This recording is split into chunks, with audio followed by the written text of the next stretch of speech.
એમ કહેવાય છે કે ઘણા દિવસો પછી ત્રણ ભાઈબંધો દેખાણા છે અને ત્રણેય ભાઈબંધો કાળા તડકામાં આંટો મારવા નીકળ્યા છે.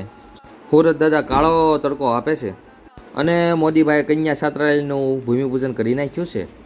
અને કાળો તડકો હોય કે ન હોય પણ સા વગર તો થોડું હાલે. અને નીકળી 135.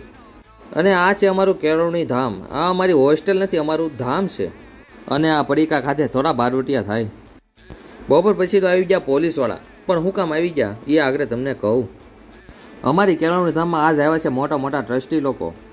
અને આ ત્રણેય ટ્રસ્ટી તો રોડે હાલ્યા આવે છે. જો જે પાર્કિંગમાં પેલા ટુ વ્હીલું પડી રહેતી હતી ને એ જગ્યાએ આજ ફોર વ્હીલ આવી ગઈ છે ભાઈ. ત્યાં તો દેખાઈ ગયા મોટી કંપનીના માલિક એવા વેણુભાઈ.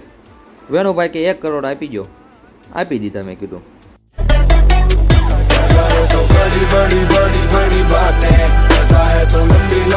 અને આ નેપાળી લોકો પાસે પણ જય સરદાર બોલાવી લીધું. બોલો જય સરદાર, જય સરદાર. અને ભાઈ રાતે એક છોકરાથી ડીશમાં દૂધ ઢોળાઈ ગયું ભાઈ. અને રાત પડી ગઈ હતી અને આવી ગયા મોટા મોટા સંબંધના આગેવાનો.